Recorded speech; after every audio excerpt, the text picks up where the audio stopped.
Shalom Jemaat GBI Jerusalem, Alkitab suara hari ini terdapat dalam 1 Raja-Raja pasal 12-14. 1 Raja-Raja pasal 12. Kemudian Rehabim pergi ke Sikem, sebab seluruh Israel telah datang ke Sikem untuk menobatkan dia menjadi raja. Segera sesudah hal itu kedengaran kepada Yeroboam bin Nebat. Pada waktu itu dia masih ada di Mesir, sebab ia melarikan diri ke sana dari hadapan Raja Salomo. Maka kembalilah ia dari Mesir. Orang menyuruh memanggil dia. Lalu datanglah Yeroboam dengan segenap jemaah Israel dan berkata-kata kepada Rehabim, "Ayahmu telah memberatkan tanggungan kami. Maka sekarang ringankanlah pekerjaan yang sukar yang dibebankan ayahmu dan tanggungan yang berat yang dipikulkannya kepada kami, supaya kami menjadi hamba-Mu." Tetapi ia menjawab mereka, "Pergilah sampai lusa, kemudian kembalilah kepadaku." Lalu pergilah rakyat itu. Sesudah itu Rehabim meminta nasihat dari para tua-tua yang selama hidup Salomo mendampingi Salomo ayahnya. Katanya, "Apakah nasihatmu untuk menjawab rakyat itu?" Mereka berkata, "Jika hari ini engkau mau menjadi hamba rakyat, mau mengabdi kepada mereka dan menjawab mereka dengan kata-kata yang baik, maka mereka menjadi hamba-hamba-Mu sepanjang waktu." Tetapi ia mengabaikan nasihat yang diberikan para tua-tua itu. Lalu ia meminta nasihat kepada orang-orang muda yang sebaya dengan dia dan yang mendampinginya. Katanya kepada mereka, "Apakah nasihatmu supaya kita dapat menjawab rakyat yang mengatakan kepadaku, 'Ringankanlah tanggungan yang dipikulkan kepada kami oleh ayahmu'?" Lalu orang-orang muda yang sebaya dengan dia itu berkata, "Beginilah harus kau katakan kepada rakyat yang telah berkata kepadamu, 'Ayahmu telah memberatkan tanggungan kami, tetapi engkau ini berilah keringanan kepada kami.' Beginilah harus kau katakan kepada mereka, 'Kelingkingku lebih besar daripada pinggang ayahku.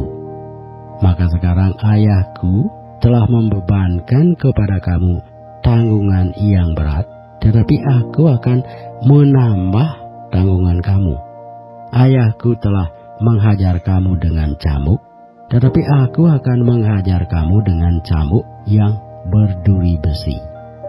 Pada hari lusanya, datanglah Yeroboam dengan segenap rakyat kepada Rehabim, seperti yang dikatakan raja, "Kembalilah kepadaku pada hari lusa." Raja menjawab rakyat itu dengan keras. Ia telah mengabaikan nasihat yang diberikan para tua-tua kepadanya. Ia mengatakan kepada mereka menurut nasihat orang-orang muda, "Ayahku telah memberatkan tanggungan kamu, tetapi aku akan menambah tanggunganmu itu. Ayahku telah menghajar kamu dengan cambuk, tetapi aku akan menghajar kamu dengan cambuk yang berduri besi." Jadi raja tidak mendengarkan permintaan rakyat, sebab hal itu merupakan perubahan yang disebabkan Tuhan, supaya Tuhan menepati firman yang diucapkannya dengan perantaraan Ahia orang Silo kepada Yeroboam bin Nebat. Setelah seluruh Israel melihat bahwa raja tidak mendengarkan permintaan mereka, maka rakyat menjawab raja, "Bagian apakah kita dapat daripada Daud? Kita tidak memperoleh warisan dari anak Isai itu. Ke kemahmu, hai orang Israel. Uruslah sekarang rumahmu sendiri, hai Daud." Maka pergilah orang Israel ke kemahnya, sehingga Rehabim menjadi raja hanya atas orang Israel yang diam di kota-kota Yehuda. Kemudian Raja Rehabim mengutus Adoram yang menjadi kepala rodi, tetapi seluruh Israel melontari dia dengan batu, sehingga mati. Bahkan Raja Rehabim hampir-hampir tidak dapat menaiki keretanya untuk melarikan diri ke Yerusalem. Demikianlah mulanya orang Israel memberontak terhadap keluarga Daud sampai hari ini. Segera sesudah seluruh Israel mendengar bahwa Yerobim sudah pulang, maka mereka menyuruh memanggil dia ke pertemuan jemaah, lalu mereka menobatkan dia menjadi raja atas seluruh Israel. Tidak ada lagi yang mengikuti keluarga Daud selain dari suku Yehuda saja. Ketika Rehabim datang ke Yerusalem, ia mengumpulkan segenap kaum Yehuda dan suku Benyamin, 180.000 teruna yang sanggup berperang untuk memerangi kaum Israel dengan maksud mengembalikan kerajaan itu kepada Rehabim anak Salomo. Tetapi datanglah firman Allah kepada Semaya, abdi Allah, demikian, katakanlah kepada Rehabim anak Salomo raja Yehuda, dan kepada segenap kaum Yehuda dan Benyamin, dan kepada selebihnya dari bangsa itu, beginilah firman Tuhan, janganlah kamu maju, dan janganlah kamu berperang melawan saudara-saudaramu orang Israel. Pulanglah masing-masing ke rumahnya, sebab akulah yang menyebabkan hal ini terjadi. Maka mereka mendengarkan firman Tuhan, dan pergilah mereka pulang sesuai dengan firman Tuhan itu. Kemudian Yerobim memperkuat Sikem di pegunungan Efraim, lalu diam di sana. Ia keluar dari sana, lalu memperkuat Penuel. Maka berkatalah Yerobim dalam hatinya, kini mungkin kerajaan itu kembali kepada keluarga Daud. Jika bangsa itu pergi mempersembahkan korban sembelihan di rumah Tuhan di Yerusalem, maka tentulah hati bangsa ini akan berbalik kepada Tuhan mereka, yaitu Rehabim, Raja Yehuda. Kemudian mereka akan membunuh aku dan akan kembali kepada Rehabim, Raja Yehuda. Sesudah menimbang-nimbang, maka raja membuat 2 anak lembu jantan dari emas, dan ia berkata kepada mereka, sudah cukup lamanya kamu pergi ke Yerusalem, hai Israel. Lihatlah sekarang Allah-Allahmu yang telah menuntun engkau keluar dari tanah Mesir. Lalu ia menaruh lembu yang satu di Betel dan yang lain ditempatkannya di Dan. Maka hal itu menyebabkan orang berdosa, sebab rakyat pergi ke Betel menyembah patung yang satu, dan ke Dan menyembah patung yang lain. Ia membuat juga kuil-kuil di atas bukit-bukit pengorbanan, dan mengangkat imam-imam dari kalangan rakyat yang bukan dari Bani Lewi. Kemudian Yerobim menentukan suatu hari raya pada hari yang ke-15 bulan 8, sama seperti hari raya yang di Yehuda, dan ia sendiri naik tangga mezbah itu.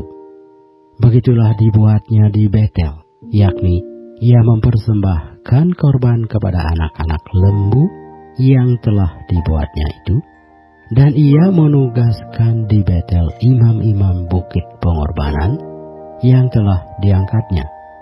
Ia naik tangga mezbah yang dibuatnya di Betel itu pada hari yang ke-15 dalam bulan yang ke-8, dalam bulan yang telah direncanakannya dalam hatinya sendiri. Ia menentukan suatu hari raya bagi orang Israel, dan ia naik tangga mezbah itu untuk membakar korban. 1 Raja-Raja pasal 13 kita baca.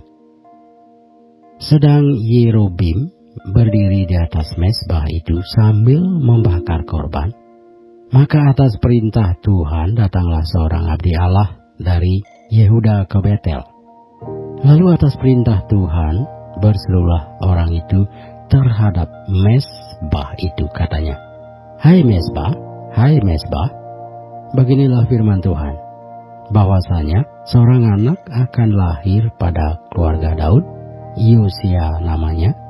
Ia akan menyembelih di atasmu imam-imam bukit pengorbanan yang membakar korban di atasmu.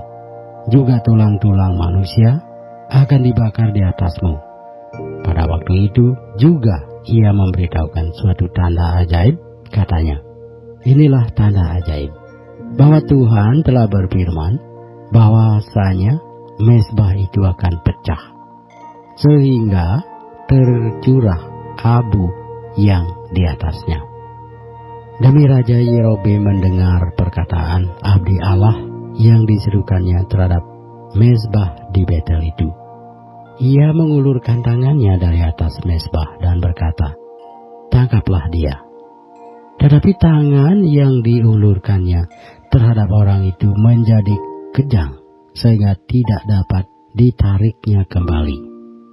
Mezbah itu pun pecahlah, sehingga abu yang di atasnya tercurah sesuai dengan tanda ajaib yang diberitahukan abdi Allah itu atas perintah Tuhan.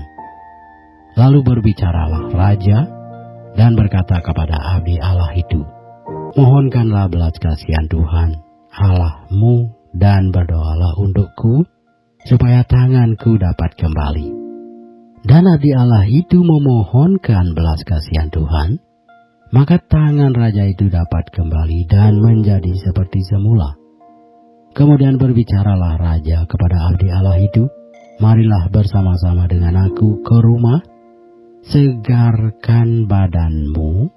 Sesudah itu aku hendak memberikan suatu hadiah kepadamu. Tetapi abdi Allah itu berkata kepada raja, sekalipun setengah dari istanamu kau berikan kepadaku, aku tidak akan singgah kepadamu. Juga aku tidak mau makan roti atau minum air di tempat ini. Sebab beginilah diperintahkan kepadaku atas firman Tuhan, jangan makan roti atau minum air, dan jangan kembali melalui jalan yang telah kau tempuh itu. Lalu pergilah ia melalui jalan lain dan tidak kembali melalui jalan yang telah diambilnya untuk datang ke Betel. Di Betel diam seorang nabi tua. Anak-anaknya datang menceritakan kepadanya segala perbuatan yang dilakukan abdi Allah pada hari itu di Betel. Mereka menceritakan juga kepada ayah mereka perkataan yang dikatakannya kepada raja. Kemudian ayah mereka bertanya, dari jalan manakah ia pergi? Lalu anak-anaknya menunjukkan kepadanya jalan yang diambil abdi Allah yang datang dari Yehuda itu. Ia berkata kepada anak-anaknya, pelanai keledai bagiku. Mereka memelanai keledai baginya. Lalu ia menunggangnya dan pergi mengikuti abdi Allah itu dan mendapatinya duduk di bawah sebuah pohon besar. Ia bertanya kepadanya, engkaukah abdi Allah yang telah datang dari Yehuda? Jawabnya, iya, akulah itu. Katanya kepadanya, marilah bersama-sama aku ke rumah untuk makan roti. Tetapi jawabnya, aku tidak dapat kembali bersama-sama engkau dan singgah kepadamu. Aku tidak dapat makan roti atau minum air bersama-sama engkau di tempat ini. Sebab telah diperintahkan kepadaku atas firman Tuhan, jangan makan roti atau minum air di sana. Jangan berjalan pulang melalui jalan yang telah kau ambil itu. Lalu jawabnya kepadanya, aku pun seorang nabi juga seperti engkau. Dan atas perintah Tuhan, seorang malaikat telah berkata kepadaku, bahwa dia pulang bersama-sama engkau ke rumahmu supaya ia makan roti dan minum air. Tetapi ia berbohong kepadanya. Kemudian orang itu kembali bersama-sama dia, lalu makan roti dan minum air di rumahnya. Sedang mereka duduk menghadapi meja, datanglah firman Tuhan kepada nabi yang telah membawa dia pulang. Ia berseru kepada abdi Allah yang telah datang dari Yehuda, beginilah firman Tuhan. Karena engkau telah memberontak terhadap titah Tuhan, dan tidak berpegang pada segala perintah yang diperintahkan kepadamu oleh Tuhan Allahmu, tetapi kembali dan makan roti dan minum air di tempat ini, walaupun ia telah berfirman kepadamu, jangan makan roti atau minum air, maka mayatmu tidak akan masuk ke dalam kubur nenek moyangmu. Setelah orang itu makan roti dan minum air, dipelanailah keledai baginya. Orang itu pergi, tetapi di tengah jalan ia diserang seekor singa dan mati diterkam. Mayatnya tercampak di jalan dan keledai itu berdiri di sampingnya. Singa itu pun berdiri di samping mayat itu. Orang-orang yang lewat melihat mayat itu tercampak di jalan dan singa berdiri di sampingnya. Dan mereka menceritakannya di kota tempat kediaman nabi tua itu. Ketika hal itu kedengaran kepada nabi yang telah membujuk dia berbalik kembali, ia berkata, "Dialah abdi Allah yang telah memberontak terhadap titah Tuhan. Tuhan menyerahkan dia kepada singa yang mencabik dan membunuhnya sesuai dengan firman Tuhan yang diucapkannya kepadanya." Lalu berbicaralah ia kepada anak-anaknya, "Pelanailah keledai bagiku." Dan mereka memelanainya. Kemudian ia pergi dan menemukan mayat orang itu tercampak di jalan, sedang keledai dan singa berdiri di sampingnya. Singa itu tidak memakan mayat itu dan tidak mencabik keledai itu. Nabi tua itu mengangkat mayat abdi Allah itu, menaruhnya ke atas keledai, dan membawanya kembali ke kotanya sendiri untuk diratapi dan dikuburkan. Mayat orang itu dikuburkannya di dalam kuburannya sendiri, maka diratapilah dia. Wahai saudaraku, setelah ia menguburkannya, ia berkata kepada anak-anaknya, "Kalau aku mati, kuburkanlah aku dalam kubur ini bersama dengan abdi Allah itu, dan taruhlah tulang-tulangku di sisi tulang-tulangnya. Sebab perkataan yang atas perintah Tuhan telah diserukannya terhadap Mezbah yang di Betel itu, dan terhadap segala kuil di bukit-bukit pengorbanan yang di kota-kota Samaria akan betul-betul terjadi." Sesudah peristiwa ini pun, Jerobeam tidak berbalik dari kelakuannya yang jahat itu, tetapi mengangkat pula imam-imam dari kalangan rakyat untuk bukit-bukit pengorbanan. Siapa yang mau saja ditakbiskannya menjadi imam untuk bukit-bukit pengorbanan. Dan tindakan itu menjadi dosa bagi keluarga Yerobeam, sehingga mereka dilenyapkan dan dipunahkan dari muka bumi. 1 Raja-Raja pasal 14. 1 Raja-Raja pasal 14. Pada waktu itu Abia, anak Yerobeam, jatuh sakit. Lalu Yerobeam berkata kepada istrinya, "Berkemaslah, menyamarlah, supaya jangan diketahui orang bahwa engkau istri Yerobeam, dan pergilah ke Silo. Bukankah di sana tinggal Nabi Ahia? Dialah yang telah mengatakan tentang aku bahwa aku akan menjadi raja atas bangsa ini. Bawalah 10 roti, kue kismis, dan sebuli-buli air madu, dan pergilah kepadanya. Dia akan memberitahukan kepadamu apa yang akan terjadi dengan anak ini." Istri Yerobeam berbuat demikian. Ia berkemas, pergi ke Silo, dan masuk ke rumah Ahia. Ahia tidak dapat melihat lagi, sebab matanya sudah kabur karena ia sudah tua.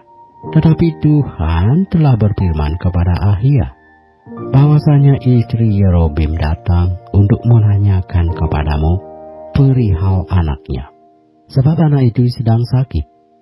Begini-begini harus kau katakan kepadanya. Ketika perempuan itu masuk, berbuatlah ia seolah-olah ia orang lain. Tetapi segera sesudah Ahia mendengar bunyi langkah perempuan itu, sementara melangkah masuk pintu, berkatalah ia, "Masuklah, hai istri Yerobim. Mengapakah engkau berbuat seolah-olah engkau orang lain? Aku disuruh menyampaikan pesan yang keras kepadamu. Pergilah, katakan kepada Yerobim, beginilah firman Tuhan Allah Israel, aku telah meninggikan engkau dari tengah-tengah bangsa itu, dan mengangkat engkau menjadi raja atas umatku Israel. Aku telah mengoyakkan kerajaan dari keluarga Daud dan memberikannya kepadamu. Tetapi engkau tidak seperti hamaku Daud, yang tetap mentaati segala perintahku dan mengikuti aku dengan segenap hatinya dan hanya melakukan apa yang benar di mataku. Sebab engkau telah melakukan perbuatan jahat lebih dari semua orang yang mendahului engkau, dan telah membuat bagimu Allah lain dan patung-patung tuangan, sehingga engkau menimbulkan sakit hatiku, bahkan engkau telah membelakangi aku. Maka aku akan mendatangkan malapetaka kepada keluarga Yerobim. Aku akan melenyapkan daripada Yerobim setiap orang laki-laki, baik yang tinggi maupun yang rendah kedudukannya di Israel. Aku akan menyapu keluarga Yerobim seperti orang menyapu tahi sampai habis. Setiap orang daripada Yerobim yang mati di kota akan dimakan anjing, dan yang mati di padang akan dimakan burung yang di udara. Sebab Tuhan telah mengatakannya. Tetapi bangunlah dan pulang ke rumahmu. Pada saat kakimu melangkah masuk kota, anak itu akan mati. Seluruh Israel akan meratapi dia dan menguburkan dia, sebab hanya dialah daripada keluarga Yerobim yang akan mendapat kubur. Sebab di antara keluarga Yerobim hanya padanya lah terdapat suatu yang baik di mata Tuhan Allah Israel. Dan Tuhan akan membangkitkan baginya seorang raja atas Israel yang akan melenyapkan keluarga Yerobim, seperti kenyataan sekarang ini. Kemudian Tuhan akan menghajar orang Israel sehingga tergoyah-goyah seperti gelagah di air, dan ia akan menyentakkan mereka daripada tanah yang baik ini yang telah diberikannya kepada nenek moyang mereka.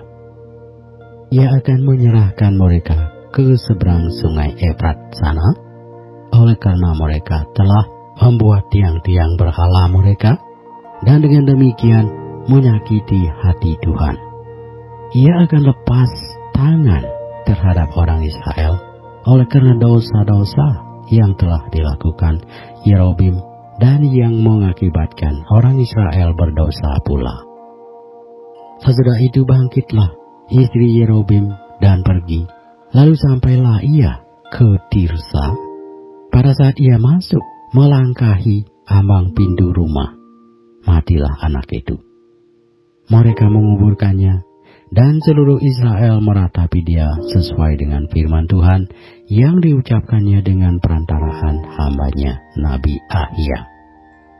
Selebihnya dari riwayat Yerobim, bagaimana ia berperang dan bagaimana ia memerintah, sesungguhnya semuanya itu tertulis dalam kitab sejarah raja-raja Israel. Lamanya Yerobim memerintah ada 22 tahun. Kemudian ia mendapat perhentian bersama-sama dengan nenek moyangnya. Maka anaknya menjadi raja menggantikan dia. Adapun Rehabim, anak Salomo, ia memerintah di Yehuda. Rehabim berumur 41 tahun pada waktu ia menjadi raja, dan 17 tahun lamanya ia memerintah di Yerusalem, kota yang dipilih Tuhan dari antara segala suku Israel, untuk membuat namanya tinggal di sana. Nama ibunya ialah Naamah, seorang perempuan Amon. Tetapi orang Yehuda melakukan apa yang jahat di mata Tuhan, dan mereka menimbulkan cemburunya dengan dosa yang diperbuat mereka, lebih daripada segala yang dilakukan nenek moyang mereka. Sebab mereka pun juga mendirikan tempat-tempat pengorbanan dan tugu-tugu berhala dan tiang-tiang berhala di atas setiap bukit yang tinggi dan di bawah setiap pohon yang rimbun. Bahkan ada pelacuran bakti di negeri itu. Mereka berlaku sesuai dengan segala perbuatan keji bangsa-bangsa yang telah dihalau Tuhan dari orang Israel. Tetapi pada tahun kelima zaman Raja Rehabim, majulah Sisak, Raja Mesir, menyerang Yerusalem. Ia merampas barang-barang perbendaharaan rumah Tuhan dan barang-barang perbendaharaan rumah raja, semuanya dirampasnya. Ia merampas juga segala perisai emas yang dibuat Salomo. Sebagai gantinya, Raja Rehabim membuat perisai-perisai tembaga yang dipercayakannya kepada pemimpin-pemimpin bentara yang menjaga pintu istana raja. Setiap kali raja masuk ke rumah Tuhan, bentara-bentara membawa masuk perisai-perisai itu, dan mereka pula yang mengembalikannya ke kamar jaga para bentara.